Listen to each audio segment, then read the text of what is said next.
2 ವರ್ಷಗಳ ಸಾಧನಾ ಸಂಭ್ರಮವನ್ನು ಕಾಂಗ್ರೆಸ್ ಸರ್ಕಾರ ಆಚರಣೆ ಮಾಡಿದ್ರು.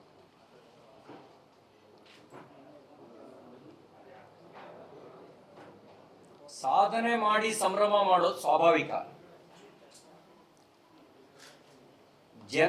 ಜನ ಸಂಕಷ್ಟದಲ್ಲಿದ್ದಾಗ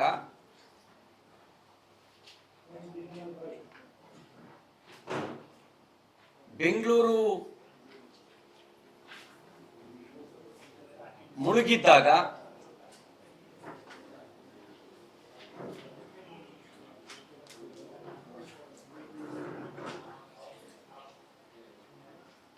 ವಿಜಯನಗರದಲ್ಲಿ ಕಾಂಗ್ರೆಸ್ಸಿಗರು ತೇಲ್ತಾ ಇದ್ರು.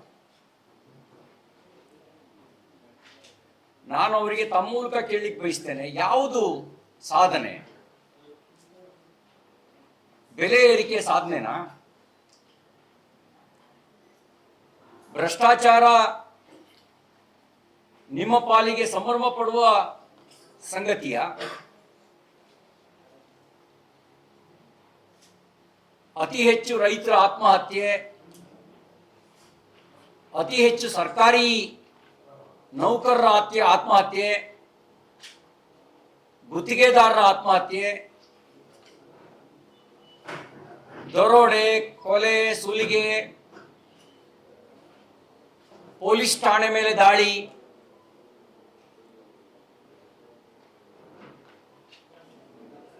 ಇವೆಲ್ಲ ಸಂಭ್ರಮ ಪಡುವ ಸಂಗತಿಗಳ?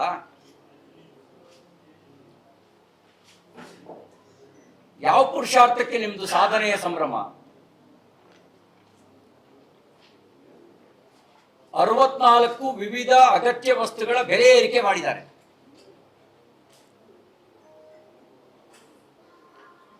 ಇದೆಲ್ಲ ಸಂಭ್ರಮ ಪಡುವ ಸಂಗತಿಯ?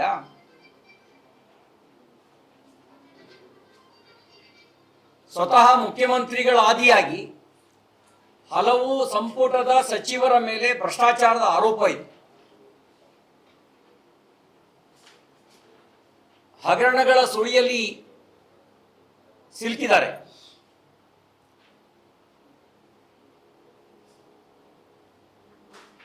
ಗುತ್ತಿಗೆದಾರರೇ ಆರೋಪ ಮಾಡಿದ್ದಾರೆ 60% ಸರ್ಕಾರ, ಇದು 60% ಸರ್ಕಾರ ಅಂತೀವಿ.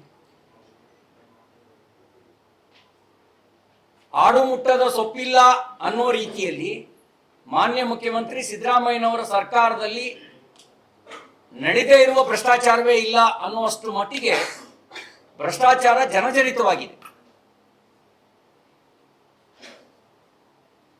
ಯಾವ ಪುರುಷಾರ್ಥಕ್ಕೆ ನಿಮ್ಮ ಇದನ್ನ ಸಾಧನೆ ಅಂತ ಹೇಳ್ಕೊಳ್ತೀರಿ? ಮತ್ತಿಷ್ಟಕ್ಕೂ ಜನರ ತೆರಿಗೆ ಹಣ ಅದನ್ನು ಖರ್ಚು ಮಾಡಿ ನೀವು ಕಾಂಗ್ರೆಸ್ ಪಾರ್ಟಿ ಸಮಾವೇಶ ಮಾಡ್ತೀರಿ, ಕಾಂಗ್ರೆಸ್ಗೆ ಜಿಂದಾಬಾದ್ ಅಂತ ಕೂಗಿಸ್ತೀರಿ. ಮುಖ್ಯ ಕಾರ್ಯದರ್ಶಿಗಳು ವೇದಿಕೆ ಮೇಲಿದ್ದಾರೆ, ಜಿಲ್ಲಾಧಿಕಾರಿ ವೇದಿಕೆ ಮೇಲಿದ್ದಾರೆ. ನಾನು ಮುಖ್ಯ ಕಾರ್ಯದರ್ಶಿಗಳಿಗೆ, ಜಿಲ್ಲಾಧಿಕಾರಿಗಳಿಗೆ ಕೇಳಲಿಕ್ಕೆ ಬಯಸ್ತೇನೆ, ಅದು ಕಾಂಗ್ರೆಸ್ ಪಾರ್ಟಿ ಸಮಾವೇಶನೋ ಸರ್ಕಾರದ ಸಮಾವೇಶನೋ? ಸರ್ಕಾರದ ಸಮಾವೇಶ ಆದ್ರೆ ಒಂದು ಪಕ್ಷಕ್ಕೆ ಹೇಗೆ ಜಿಂದಾಬಾದ್ ಅಂತ ಕೂರಿಸ್ತೀರಿ ನೀವು? ಇನ್ನು ಕಾಂಗ್ರೆಸ್ ಪಾರ್ಟಿ ದುಡ್ಡು ಅದು? ಜನರ ತೆರಿಗೆ ಹಣ, ಯಾರ್ದೋ ದುಡ್ಡು, ಯಾವುದೋ ಜಾತ್ರೆ ಅನ್ನೋ ರೀತಿಯಲ್ಲಿ ಜನರ ತೆರಿಗೆ ಹಣದಲ್ಲಿ ನೀವು ಕಾಂಗ್ರೆಸ್ ಜಾತ್ರೆ ಮಾಡ್ತೀರಿ. ಒಂದು ದೃಷ್ಟಿಯಲ್ಲಿ 2 ವರ್ಷ ಅದೊಂದು ರೀತಿಯ ಕರಾಳ ದಿನ ಅಂತ ಹೇಳಿ ಹೇಳಿದ್ರು ಕೂಡ ತಪ್ಪಾಗ್ಲಾರ್ದು. ನೋಡಿ, 736ಕ್ಕೂ ಹೆಚ್ಚು ಬಾಣಂತಿಯರು ಕರ್ನಾಟಕದಲ್ಲಿ ಸರ್ಕಾರಿ ಆಸ್ಪತ್ರೆಗಳಲ್ಲಿ ಸಾವಿಗೀಡಾಗಿದ್ದಾರೆ. 736. 1100ಕ್ಕೂ ಹೆಚ್ಚು ನವಜಾತ ಶಿಶುಗಳು ಸಾವನ್ನಪ್ಪಿದ್ದಾವೆ. 3000ಕ್ಕೂ ಹೆಚ್ಚು ರೈತರು ಆತ್ಮಹತ್ಯೆ ಮಾಡ್ಕೊಂಡಿದ್ದಾರೆ.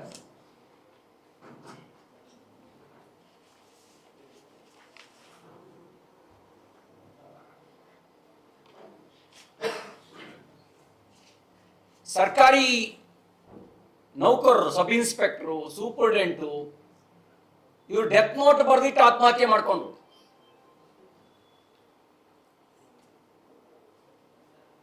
ಬೆಳಗಾಂನಲ್ಲಿ ಒಬ್ಬ first division clerk death note ಇಟ್ಟು ಬರೆದಿಟ್ಟು ಆತ್ಮಹತ್ಯೆ ಮಾಡಿಕೊಂಡ್ರು. ಡೆತ್ ನೋಟ್ ಬರೆದಿದ್ದು ವಿರೋಧ ಪಕ್ಷ ನಾಯಕರ ಹೆಸರಿನಲ್ಲ, ಕರ್ನಾಟಕದ ಸಂಪುಟ ದರ್ಜೆ ಸಚಿವರೊಬ್ಬರ ಹೆಸರನ್ನ ಬೆಳಗಾವಿಯಲ್ಲಿ ಬರೆದಿಟ್ರೆ, ಇನ್ನೊಂದು ಕಡೆ ಯಾದಗಿರಿಯಲ್ಲಿ ಹಾಲಿ ಆಡಳಿತ ಪಕ್ಷದ ಶಾಸಕರ ಹೆಸರು ಬರೆದಿಟ್ಟು ಒಬ್ಬ ಸಬ್ ಇನ್ಸ್ಪೆಕ್ಟರ್ ಆತ್ಮಹತ್ಯೆ ಮಾಡಿಕೊಂಡ. ಇನ್ನೊಂದು ಕಡೆ ವಾಲ್ಮೀಕಿ ಬೋರ್ಡ್ನಲ್ಲಿ ನಡೆದಂತ ಹಗರಣಕ್ಕೆ ಸಂಬಂಧಪಟ್ಟಂತೆ, ಅಭಿವೃದ್ಧಿ ನಿಗಮದಲ್ಲಿ ನಡೆದಂತ ಹಗರಣಕ್ಕೆ ಸಂಬಂಧಪಟ್ಟಂತೆ ಸೂಪರ್ಡೆಂಟ್ ಆತ್ಮಹತ್ಯೆ ಮಾಡಿಕೊಂಡ್ರು. ಆ ಕಾರಣಕ್ಕೆ ಒಬ್ಬ ಸಚಿವನ ತಲೆದಂಡ ಆಯಿತು. ಇದೆಲ್ಲ ಸಂಭ್ರಮ ಪಡುವ ಸಂಗತಿಗಳ. ಮತ್ತೆ ಅತಿ ಹೆಚ್ಚು ಬಾರಿ ಬಜೆಟ್ ಮಂಡಿಸಿದ ಕೀರ್ತಿಯು ಸಿದ್ದರಾಮಯ್ಯನವ್ರದು, ಅತಿ ಹೆಚ್ಚು ಸಾಲ ಮಾಡಿದ ಕೀರ್ತಿಯು ಸಿದ್ದರಾಮಯ್ಯನವ್ರದು. ಸಾಲ ಅಂದ್ರೆ ಸ್ವಂತದವ್ರ ಮನೆ ಸಾಲ ಅಲ್ಲ, ಮನೆ ಸಾಲವನ್ನು ಪ್ರಶ್ನೆ ಮಾಡೋ ಅಧಿಕಾರ ಇಲ್ಲ. ನನಗಿರೋ ಮಾಹಿತಿ ಪ್ರಕಾರ ಮನೆತನದ ಆದಾಯ ಹೆಚ್ಚಾಗಿದೆ, ಕರ್ನಾಟಕದ ಸಾಲ ಜಾಸ್ತಿ ಆಗಿದೆ. ಕರ್ನಾಟಕದ ಆದಾಯ ಹೆಚ್ಚಾಗಿ ಅವ್ರ ಮನೆತನದ ಸಾಲ ಅಲ್ಲ, ಅವ್ರ ಮನೆತನದ ಆದಾಯ ಹೆಚ್ಚಾಗಿದೆ, ಕರ್ನಾಟಕದ ಸಾಲ ಜಾಸ್ತಿ ಆಗಿದೆ. ಇದುವರೆಗಿನ ಒಟ್ಟು ಸಮಗ್ರ ಸಾಲ 7,64,000 ಕೋಟಿ ರೂಪಾಯಿ ನಮ್ಮ ರಾಜ್ಯದ ಸಮಗ್ರ ಸಾಲ. ಅದರಲ್ಲಿ 7,64,000 ಕೋಟಿ ರೂಪಾಯಿ, ಅದರಲ್ಲಿ ಮಾನ್ಯ ಮುಖ್ಯಮಂತ್ರಿ ಸಿದ್ದರಾಮಯ್ಯನವರು ಒಬ್ಬರೇ ಮಾಡಿರೋ ಸಾಲ 4 ಲಕ್ಷ ಕೋಟಿ ರೂಪಾಯಿ. ಮುಖ್ಯಮಂತ್ರಿ ಆದ ಅವಧಿಯಲ್ಲಿ, ಅವರ ಆಡಳಿತ ಅವಧಿಯಲ್ಲಿ ಅವರು ಮಾಡಿರುವ ಸಾಲ 4 ಲಕ್ಷ ಕೋಟಿಗೂ ಜಾಸ್ತಿ. ಒಟ್ಟು ಸಮಗ್ರ ಸಾಲದ 50%ಕ್ಕೂ ಹೆಚ್ಚು ಸಾಲ ಇವರೊಬ್ಬರೇ ಮಾಡಿದ್ದಾರೆ. ಇದೆಲ್ಲ ಸಂಭ್ರಮ ಪಡುವ ಸಂಗತಿಗಳ. ಇದೇ ಸಾಧನೆನಾ?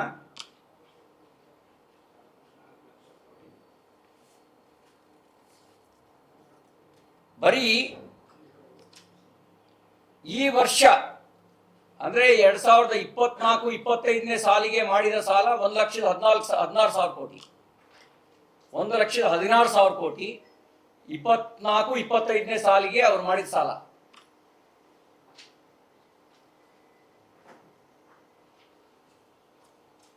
ಯಾವುದನ್ನು ನಾವು ಸಾಧನೆ ಅಂತ ಹೇಳಿ ಪರಿಗಣಿಸಬೇಕು? ಪೆಟ್ರೋಲ್ ಮೇಲೆ 3 ರೂಪಾಯಿ 85 ಪೈಸೆ ಜಾಸ್ತಿ ಏರಿಸಿದ್ರೆ, ಡೀಸೆಲ್ ಮೇಲೆ 5 ರೂಪಾಯಿ 85 ಪೈಸೆ ಏರಿಸಿದ್ರು ಸೆಸ್.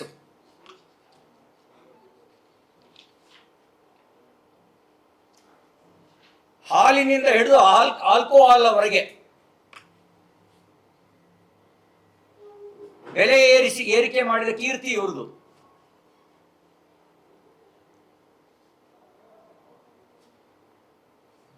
₹20 ಸ್ಟಾಂಪ್ ಪೇಪರ್ ಸಿದ್ದರಾಮಯ್ಯನವ್ರ ಸರ್ಕಾರದಲ್ಲಿ ಮಾಯ.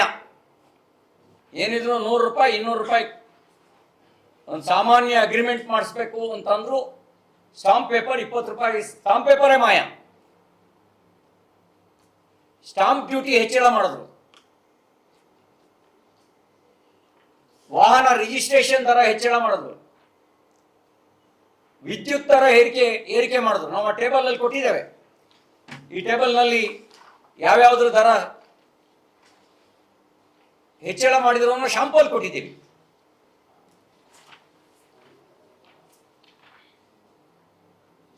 ಒಂದು ಯೂನಿಟ್ಗೆ ₹2.85 ಯೂನಿಟ್ ವಿದ್ಯುತ್ ದರವನ್ನು ಏರಿಕೆ ಮಾಡಿದ್ರು.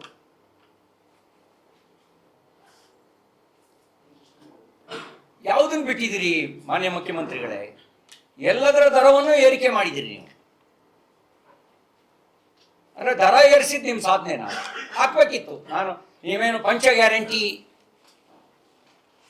ಅಂತ ಹೇಳಿ ನೀವು ಭಾಷಣ ಮಾಡ್ತೀರಲ್ಲ, ನೀವು ಈ ಬೆಲೆ ಏರಿಕೆ ಮಾಡಿದ್ದನ್ನು ಪಟ್ಟಿ ಹಾಕಬೇಕಾಗಿತ್ತು.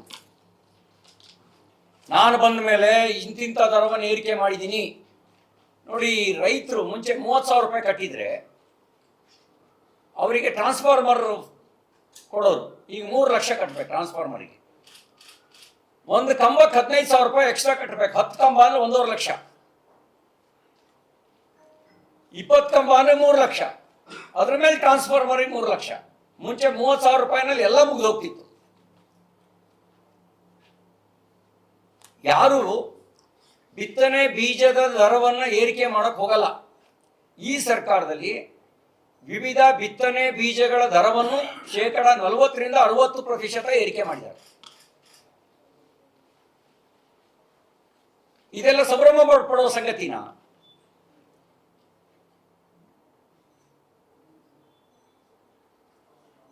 ದರೋಡೆಕೋರರು ಬೀದಿಗೆ ಬಂದಿದ್ದಾರೆ.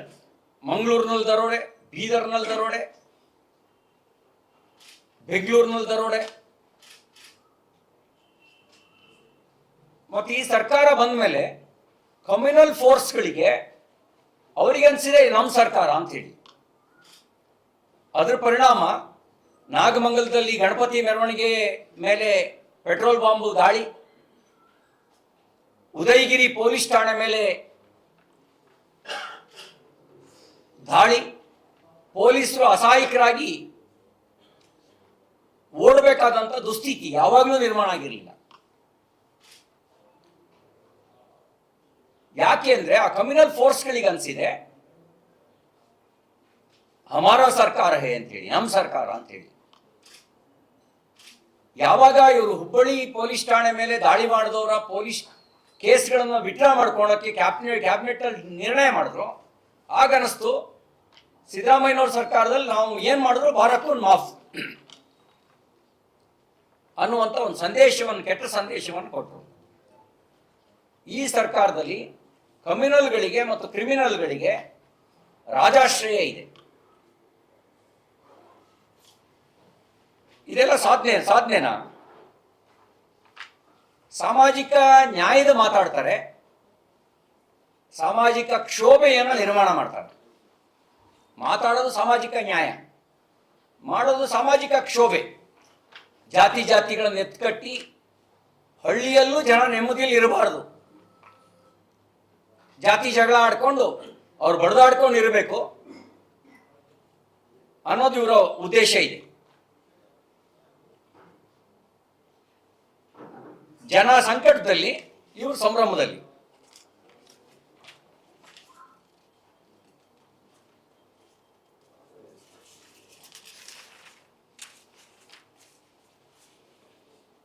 ಗುತ್ತಿಗೆದಾರರ ಬಿಲ್ ಪಾವತಿಗೆ ಇವ್ರ ಹತ್ರ ದುಡ್ಡಿಲ್ಲ, ರಸ್ತೆ ಗುಂಡಿ ಮುಚ್ಚೋದಕ್ಕೆ ದುಡ್ಡಿಲ್ಲ, ಸಾರಿಗೆ ನೌಕರರ ಸಂಬಳಕ್ಕೆ ದುಡ್ಡಿಲ್ಲ, ಆಂಬ್ಯುಲೆನ್ಸ್ ಚಾಲಕರ ಸಂಬಳಕ್ಕೆ ದುಡ್ಡಿಲ್ಲ, ಹಾಲು ಉತ್ಪಾದಕರ ಸಬ್ಸಿಡಿ ಕೊಟ್ಟಿಲ್ಲ, ಗ್ರಾಮ ಪಂಚಾಯಿತಿ ಕುಡಿಯೋ ನೀರಿನ ಬಿಲ್ ಕಟ್ಟೋದಕ್ಕೂ ಹಣ ಇಲ್ಲ. ಇದ್ರ ಮೇಲೆ ಇವ್ರದ್ದು ಸಂಭ್ರಮಾಚರಣೆ ಮತ್ತು ದೊಡ್ಡ ದೊಡ್ಡ ಜಾಹೀರಾತು.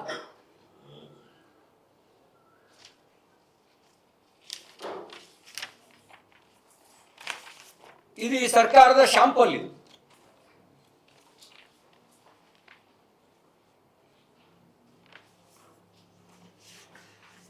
ನೀವು ಯಾರು ಬೇಕಾದ್ರೂ ನೀವು ಹತ್ತಿರದಲ್ಲಿ ಗಮನಿಸಿರ್ತೀರಿ,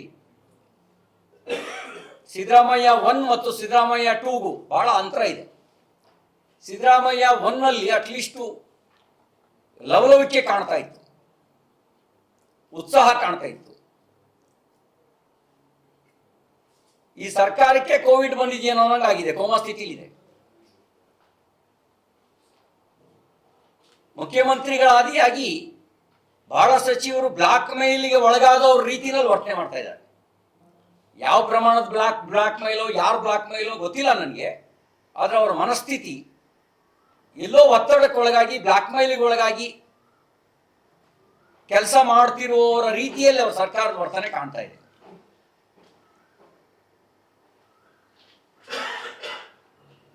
ದಿನ ಕಳೆಯೋದೇ ಸಾಧನೆ ಆಗಲ್ಲ. ಅವರಿಗೆ ದಿನ ಕಳೆಯೋದೇ ಸಾಧನೆ ಅನ್ನೋ ರೀತಿಯಲ್ಲಿ ತೋರಿಸ್ತಾ ಇದ್ದಾರೆ. ಇನ್ನು ಮುಂದಿನ ವರ್ಷಕ್ಕೆ 3ನೇ ವರ್ಷ ಆಗುತ್ತೆ, ಅದರ ಮುಂದಿನ ವರ್ಷಕ್ಕೆ 4ನೇ ವರ್ಷ ಆಗುತ್ತೆ, ಅದರ ಮುಂದಿನ ವರ್ಷಕ್ಕೆ 5ನೇ ವರ್ಷ ಆಗುತ್ತೆ. ಅಂದರೆ ದಿನ ಕಳೆಯೋ ಸಾಧನೆನಾ? ಈಗ ಅವ್ರು ಸಂಭ್ರಮ ಪಡ್ತಿರೋದು ನೋಡಿದ್ರೆ 2 ವರ್ಷ ಮುಗಿಸ್ತು ಅನ್ನೋದೇ ಸಾಧನೆ ಅನ್ನೋ ರೀತಿ ಸಂಭ್ರಮ ಪಡ್ತಾ ಇದ್ದಾರೆ. ನಿಮ್ ಸಾಧಿಸಿದ್ದೇನು? ಯಾವ ಶಾಶ್ವತವಾಗಿರೋ ಯೋಜನೆಯನ್ನ ರಾಜ್ಯಕ್ಕೆ ಕೊಟ್ಟಿದ್ದೀರಿ? ಇಲ್ಲಿ ನಮ್ಮ ಸಂಸದರಿದ್ದಾರೆ, ರಾಜವಂಶಸ್ಥರು. ಅವರು ನಾಲ್ವಡಿ ಕೃಷ್ಣರಾಜ ಒಡೆಯರ ಹೆಸರನ್ನ ಇವತ್ತಿಗೂ ಜನ ನೆನಪಿಸ್ಕೊಳ್ತಾರೆ. ಯಾಕೆ ಅಂದ್ರೆ ಮೈಸೂರು ಯೂನಿವರ್ಸಿಟಿಯಿಂದ ಹಿಡಿದು, ಮೈಸೂರು ಬ್ಯಾಂಕಿನಿಂದ ಹಿಡಿದು, ಮೈಸೂರು ಸಕ್ಕರೆ ಕಾರ್ಖಾನೆಯಿಂದ ಹಿಡಿದು, ಮೈಸೂರು ಉಕ್ಕು ಕಾರ್ಖಾನೆಯಿಂದ ಹಿಡಿದು, ಮೊದಲ ಇಂಜಿನಿಯರಿಂಗ್ ಕಾಲೇಜಿಂದ ಹಿಡಿದು, ಹೀಗೆ ಕನ್ನಂಬಾಡಿ ಅಣೆಕಟ್ಟಿನಿಂದ ಹಿಡಿದು 10 ಸಾಧನೆಗಳ ಗರಿ ಅವರ ಕಿರೀಟದಲ್ಲಿದೆ. ನಿಮ್ದು ಯಾವ ಸಾಧನೆ ಹೇಳಿ? 6 ವರ್ಷ ಮುಗಿಸ್ತೆ, 7 ವರ್ಷ ಮುಗಿಸ್ತೆ, 8 ವರ್ಷ ಮುಗಿಸ್ತೆ ಅನ್ನೋ ಸಾಧನೆನಾ? ಯಾವ್ದು ಸಾಧನೆ ಹೇಳಿ? ಶಾಶ್ವತವಾಗಿರೋ ಯಾವ ಯೋಜನೆಯನ್ನ ಮಾಡಿದಿರಿ? ಉದ್ಯೋಗ ಸೃಷ್ಟಿಸುವಂತ ಯಾವ ಯೋಜನೆಯನ್ನ ಕೊಟ್ಟಿದ್ದೀರಿ? ಆರ್ಥಿಕವಾಗಿ ರಾಜ್ಯವನ್ನ ಬಲಗೊಳಿಸೋ ಕೆಲಸ ಮಾಡಿದಿರಾ? ಇಲ್ಲ. ನಿಮ್ಮ ಅಂಕಿಅಂಶ ಹೇಳ್ತಾ ಇದೆ 7,64,000 ಕೋಟಿ ರೂಪಾಯಿ ಸಾಲ.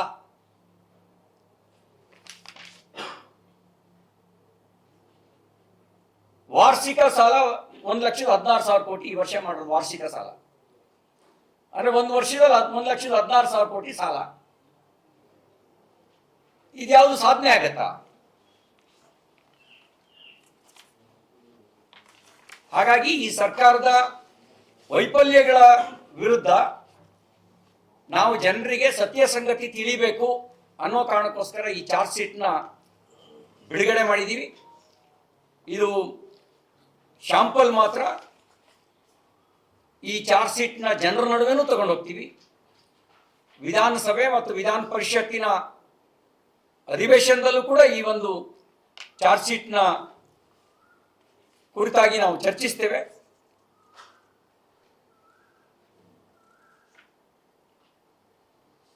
ಬೆಂಗಳೂರಿನಲ್ಲಿ ಒಂದು ಪ್ಲಾನ್ ಸ್ಯಾಂಕ್ಷನ್ಗೆ ಅಡಿಗೆ 100 ರೂಪಾಯಿ ಲಂಚ ಕೊಡಬೇಕು. ಮೈಸೂರಿನಲ್ಲಿ ರೇಟ್ ಎಷ್ಟಿದೆಯಾ ಗೊತ್ತಿಲ್ಲ. ಬೆಂಗಳೂರಿನಲ್ಲಿ ಒಂದು ಚದರಡಿಗೆ 100 ರೂಪಾಯಿ ಲಂಚ ಕೊಡಬೇಕು. ಅದು ಸರ್ಕಾರದ ಬೊಕ್ಕಸಕ್ಕೆ ಹೋಗ್ತಾ ಇಲ್ಲ. ಸರ್ಕಾರದ ಬೊಕ್ಕಸಕ್ಕೆ ಹೋಗಿದ್ರೆ ಸಾಲ ಮಾಡೋ ದುಸ್ಥಿತಿ ಬರ್ತಿರ್ಲಿಲ್ಲ. ಮೈಸೂರಿನಲ್ಲಿ ಎಷ್ಟು ಕೊಡಬೇಕು ನಮ್ಗೆ ಗೊತ್ತಿಲ್ಲ. ಇದು ಈ ಸರ್ಕಾರದ ಸ್ಥಿತಿ. ಪಂಚ ಗ್ಯಾರಂಟಿ ಪಂಚರ್ ಆಗಿದೆ. ಒಬ್ರು ಮಂತ್ರಿ ಹೇಳ್ತಾರೆ, ಅದೇನು ತಿಂಗಳು ಸಂಬಳ ಏನ್ರಿ ಪ್ರತಿ ತಿಂಗಳು ಹಾಕೋದಕ್ಕೆ? ಗೃಹಲಕ್ಷ್ಮಿ ಪ್ರತಿ ತಿಂಗಳು ಹಾಕೋದಕ್ಕೆ ತಿಂಗಳು ಸಂಬಳನ ಅಂತ ಕೇಳ್ತಾರೆ. ಇವ್ರು ತಿಂಗಳು ಮಾಮೂಲಿ ಕಡಿಮೆ ಆಗಬಾರ್ದು, ಆದ್ರೆ ಬಡವರಿಗೆ ಹಾಕೋ 2,000 ರೂಪಾಯಿ ದುಡ್ಡಿಗೆ ಅದೇನು ಸಂಬಳನ ಅಂತ ಕೇಳ್ತಾರೆ. ಗೃಹಜ್ಯೋತಿ ಹೆಸರಿನಲ್ಲಿ ಅವ್ರು 5 ಯೂನಿಟ್ ಜಾಸ್ತಿ ಉಪಯೋಗಿಸಿದ್ರು ಡಬಲ್ ಬಿಲ್ ಕೊಡ್ಬೇಕಾದ ಸ್ಥಿತಿ ಇದೆ. ಶಕ್ತಿ ಯೋಜನೆ ಗ್ರಾಮಾಂತರ ಪ್ರದೇಶಕ್ಕೆ ನಿಶಕ್ತಿ ತಂದುಬಿಟ್ಟಿದೆ. ಯಾಕಂದ್ರೆ ಬಸ್ ರೂಟೇ ಕ್ಯಾನ್ಸಲ್ ಮಾಡಿದ್ದಾರೆ. ಇರೋ ಬಸ್ಸಿಗೆ ದುಡ್ಡು ಕೊಟ್ಟು ಹೋಗೋವನಿಗೆ ಜಾಗನೇ ಇಲ್ಲ.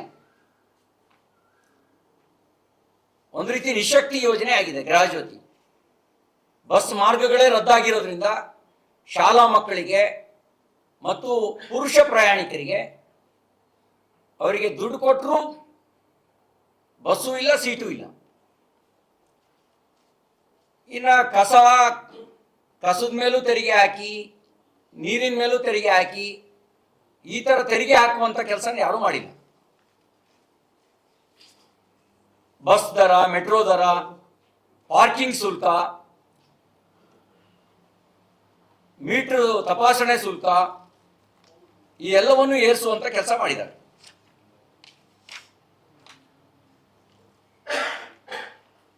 ಹಿಂದಿನ ಸರ್ಕಾರ ಕೊಡ್ತಾ ಇದ್ದಂತ ರೈತರಿಗೆ ಕಿಸಾನ್ ಸಮ್ಮಾನ್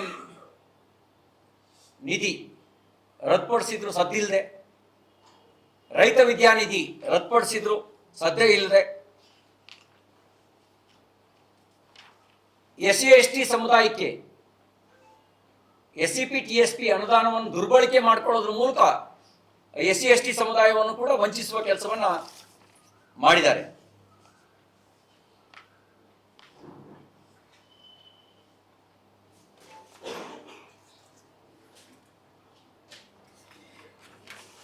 ಇದು ಈ ಸರ್ಕಾರದ ಶಾಂಪಲ್.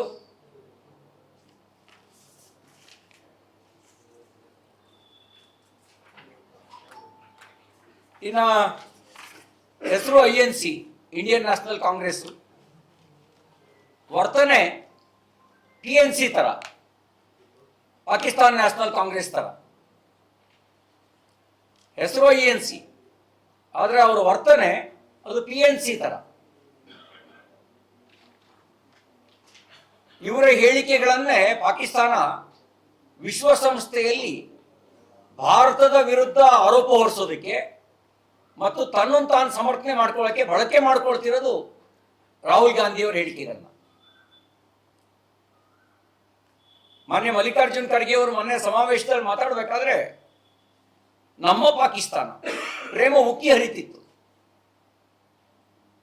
ಅವ್ರು ಹೇಳ್ತಾ ಇದ್ದ ಮಾತು ನಮ್ಮ ಪಾಕಿಸ್ತಾನ.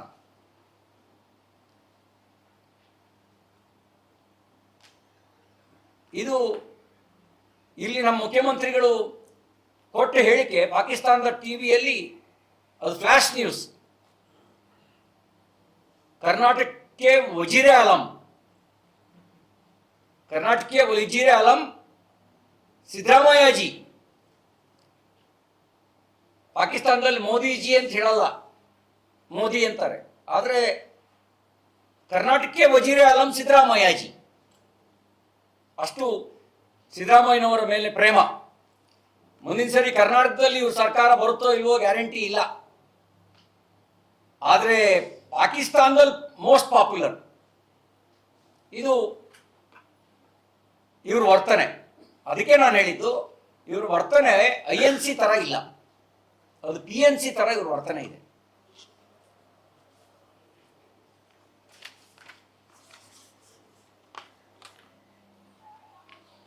ಅಧಿಕಾರದ ದುರ್ಬಳಕೆ ಮಾಡಿಕೊಂಡು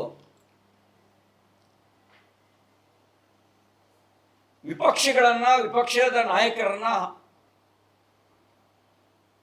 ಗುಂಡಾಗಿರಿ ಮೂಲಕ ಬೆದರಿಸೋ ಪ್ರಯತ್ನ ಮಾಡ್ತಾರೆ. ನನ್ನ ಮೇಲೆ ಬೆಳಗಾಂನಲ್ಲಿ ಪೊಲೀಸು ಕೇಸ್ ದಾಖಲಿಸಿ ಅಟ್ರಾಸಿಟಿ ಮಾಡಿದ್ರು, ಹೆದರಿಸೋ ಪ್ರಯತ್ನ ಮಾಡಿದ್ರು. ಅವ್ರ ಉದ್ದೇಶ ಇತ್ತು, CT ರವಿನ ಬಿಟ್ಟಿಲ್ಲ, ನಿಮ್ದೇನು ಲೆಕ್ಕ ಅಂತ ಕಾರ್ಯಕರ್ತರಿಗೆ ಮೆಸೇಜ್ ಕೊಡಬೇಕು ಅಂತಿದ್ರು. ನಿನ್ನೆ ಕಲಬುರಗಿಯಲ್ಲಿ ವಿಧಾನ ಪರಿಷತ್ತಿನ ವಿಪಕ್ಷದ ನಾಯಕರ ಮೇಲೇನೆ ಗುಂಡಾಗಿರಿ.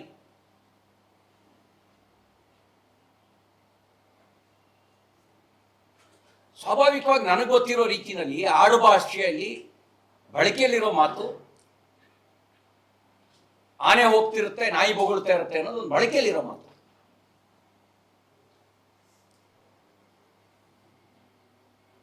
ಆಕಾಶಕ್ಕೆ ಹೋಗಿದ್ರೆ ಆಕಾಶಕ್ಕೆ ತಾಗುತ್ತಾ ಮುಗಿದವನ್ ಮುಖಕ್ಕೆ ಬೀಳುತ್ತೆ ಅನ್ನೋದು ಬಳಕೆಯಲ್ಲಿರೋ ಮಾತು. ಆ ಬಳಕೆಯಲ್ಲಿರೋ ಮಾತನ್ನೇ ಅವ್ರು ಆಡಿದ್ದಾರೆ ಚೆಲುವಾದಿ ನಾರಾಯಣಸ್ವಾಮಿ ಅವರು. ಅದಕ್ಕೆ ಅವ್ರ ಮೇಲೆ ಗುಂಡಾಗಿರಿಯ ಪ್ರದರ್ಶನ. ಎಲ್ಲದಕ್ಕೂ ಒಂದು ಕೊನೆ ಇರುತ್ತೆ. ಪ್ರಜಾಪ್ರಭುತ್ವ ಮತ್ತು ಗುಂಡಾಗಿರಿ ಒಟ್ಟಿಗೆ ಸಾಗಕ್ಕೆ ಸಾಧ್ಯ ಇಲ್ಲ. ಜನ ಇವರ ಗುಂಡಾಗಿರಿಯನ್ನ, ಅಹಂಕಾರದ ವರ್ತನೆಯನ್ನ ಗಮನಿಸ್ತಾ ಇದ್ದಾರೆ.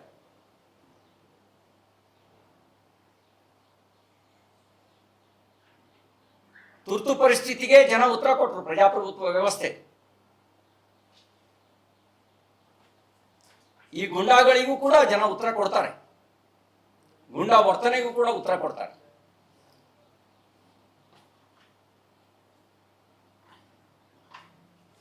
ಮಾನ್ಯ ವಿಧಾನ ಪರಿಷತ್ತಿನ ವಿಪಕ್ಷ ನಾಯಕರ ಮೇಲಿನ ಗೂಂಡಾಗಿರಿಯನ್ನು ನಾನು ಖಂಡಿಸ್ತೇನೆ ಮತ್ತು ಪೊಲೀಸರಿಗೆ ಹೇಳಲಿಕ್ಕೆ ಬಯಸ್ತೇನೆ.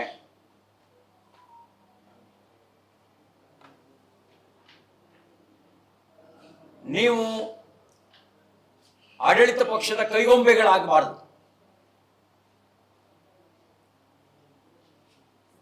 ವಿಪಕ್ಷ ನಾಯಕನಿಗೆ ರಕ್ಷಣೆ ಕೊಡದೇ ಇದ್ರೆ ಇನ್ಯಾರಿಗೂ ರಕ್ಷಣೆ ಕೊಡ್ತಿದ್ರಿ?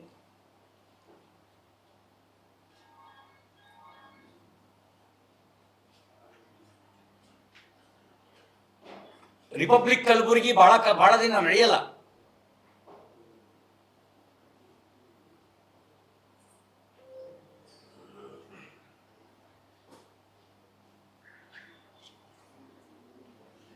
ನಿಮ್ಮ ಪ್ರಶ್ನೆ ಇದ್ರೆ ಕೇಳಬಹುದು.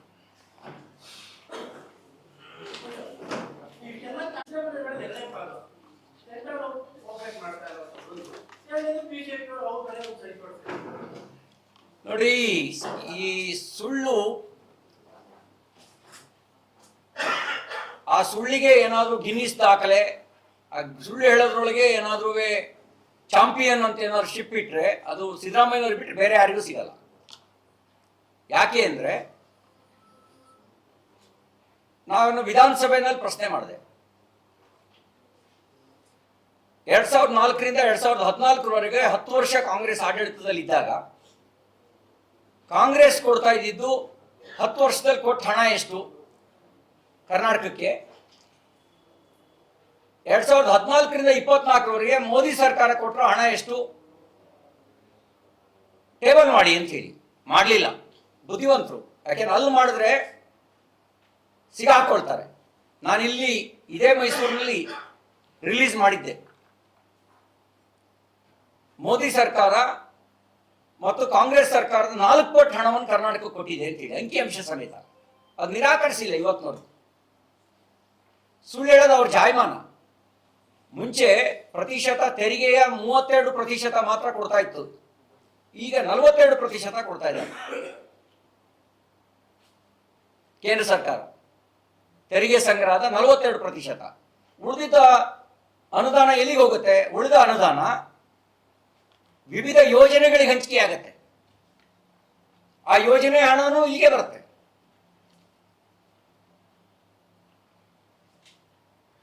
ನೀವು ಕೇಂದ್ರ ಕೊಡ್ತಿಲ್ಲ ಅನ್ನೋದು ನಿಮ್ಗೊಂದು ತಾನು ಇನ್ನೊಬ್ಬರ ಕಡೆಗೆ ಬೆಟ್ ಮಾಡಿ ತೋರಿಸುವಂತ ಒಂದು ಸ್ವಭಾವ. ಮತ್ತೆ ಇದನ್ನೇ 10 ಸರಿ ಸುಳ್ಳು ಹೇಳಿದ್ರೆ ಜನ ನಂಬ್ತಾರೆ ಅನ್ನುವಂತ ಒಂದು ಭ್ರಮೆ. ಆ ಭ್ರಮೆಗೊಳಗಾಗಿ ತನ್ನ ವೈಫಲ್ಯವನ್ನು ಮುಚ್ಚಾಕೊಳ್ಳೋಕೆ ಕೇಂದ್ರದ ಮೇಲೆ ಸುಳ್ಳು ಹೇಳ್ತಾ ಇದ್ದೀರಿ.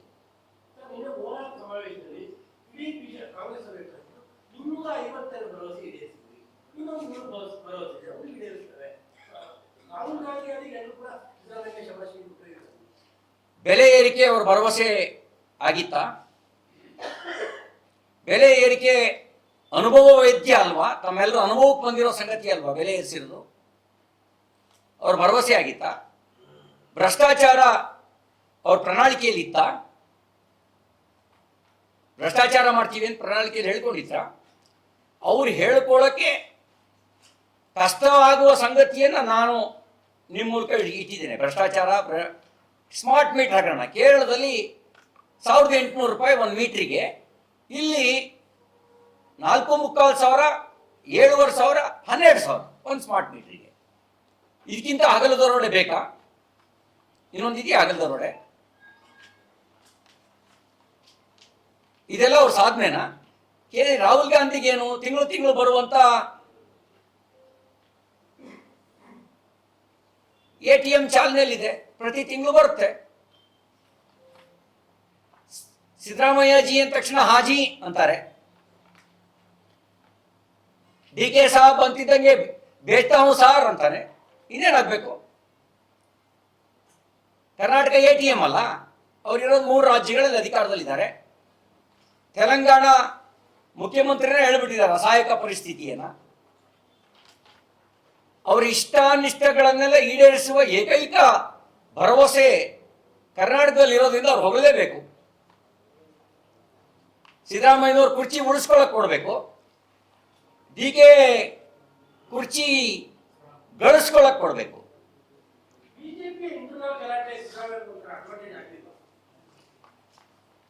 ಇಂಟರ್ನಲ್ ನೋಡಿ, ನಾನು ಕೆಲವು ವಿಷಯಗಳನ್ನು ಇಲ್ಲಿ ಚರ್ಚೆ ಮಾಡಕ್ ಬಯಸೋದಿಲ್ಲ. ಆದರೆ ನಾವು ಜನರ ಸಮಸ್ಯೆಗೆ ಒಟ್ಟಾಗಿ ಹೋರಾಟ ಮಾಡಿದ್ದೀವಿ. ನಾವು ಬೆಂಗಳೂರಿಂದ ಮೈಸೂರಿಗೆ ಪಾದಯಾತ್ರೆ ಮಾಡಿದ್ವಿ ಮೂಡ ಹಗರಣಕ್ಕೆ ಸಂಬಂಧಪಟ್ಟಂತೆ. ವಿಧಾನಸಭೆ ಒಳಗೆ ಸಂಘಟಿತ ಹೋರಾಟನೇ ಮಾಡ್ತಾ ಇದ್ದೀವಿ.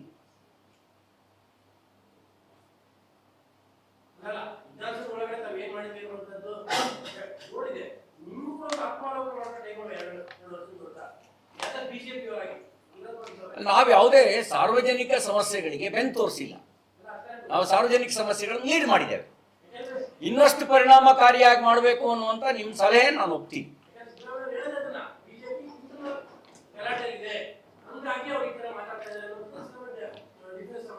ಅಲ್ಲ, ನನಗೇನಂತಂದ್ರೆ ಇದನ್ನ ಅವ್ರು ಅವಕಾಶ ಅಂತ ಭಾವಿಸ್ಕೊಂಡಿದಾರ.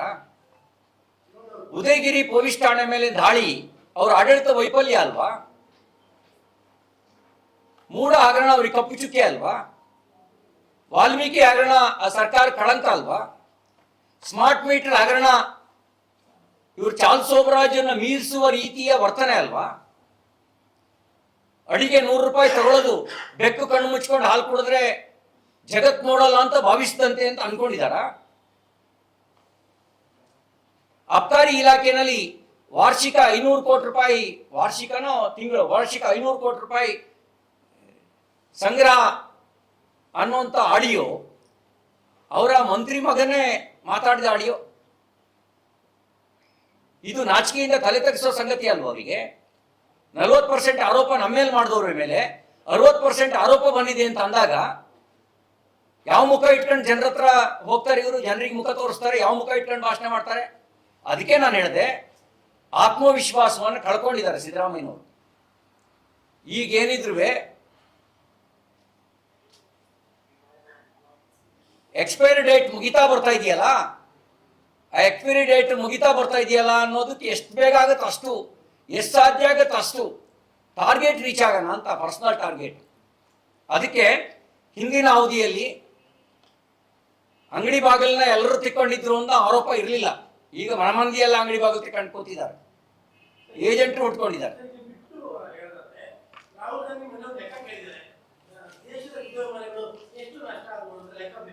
ಏನು ಅಲ್ಲೇ ಅದೇ ಹೇಳಿದೆ, ಇಂಥ ವಿಷಯಗಳನ್ನು ಬಳಸ್ಕೊಂಡೆ ಪಾಕಿಸ್ತಾನ ಹತಾಶೆಯಲ್ಲೂ ರಾಹುಲ್ ಗಾಂಧಿ ಅವರ ಕಡೆಗೆ ಆಶಾ ದೃಷ್ಟಿಯಿಂದ ನೋಡ್ತಾ ಇದೆ. ಅವರಿಗೆ ಹತಾಶೆ ಅವ್ರ ನಾಯಕರುಗಳ ಬಗ್ಗೆ. ಆ ದೇಶದ ನವಾಜ್ ಶರೀಫ್ ಬಗ್ಗೆ ವಿಶ್ವಾಸ ಇಲ್ಲ. ಎಂತ ಈಗಿನ ಶರೀಫು ಶಹಬಾಜ್ ಶರೀಫ್ ಬಗ್ಗೆ ವಿಶ್ವಾಸ ಇಲ್ಲ, ಇಮ್ರಾನ್ ಖಾನ್ ಬಗ್ಗೆ ವಿಶ್ವಾಸ ಇಲ್ಲ. ಅವ್ರ ಭರವಸೆ ಏನಿದ್ರು ರಾಹುಲ್ ಗಾಂಧಿ ಮೇಲೆ ಅವ್ರ ಭರವಸೆ. ಯಾಕೆಂದ್ರೆ ಅವರು ನೋಡ್ತಾ ಇರೋದೇ ಭಾರತದ ಅಲ್ಲಿರುವ ಕಾಂಗ್ರೆಸ್ನ ಬಗ್ಗೆ. ಆದರೆ ಇವರ ಮಾತುಗಳನ್ನೇ ಅವರು ಗುರಾಣಿಯಾಗಿ ಅಸ್ತ್ರವಾಗಿ ಬಳಕೆ ಮಾಡ್ಕೊಳ್ತಿದ್ದಾರೆ. ರಾಹುಲ್ ಗಾಂಧಿ ಯಾವ ಸಂದರ್ಭದಲ್ಲಿ ಎಲ್ಲಿ ಯಾವುದನ್ನು ಕೇಳಬೇಕು ಅನ್ನುವಂಥ ಪರಿಜ್ಞಾನ ಇದ್ದಿದ್ರೆ ಕಾಂಗ್ರೆಸ್ಸಿಗೆ ಇಷ್ಟು ದುಸ್ಥಿತಿ ಬರ್ತಿರ್ಲಿಲ್ಲ.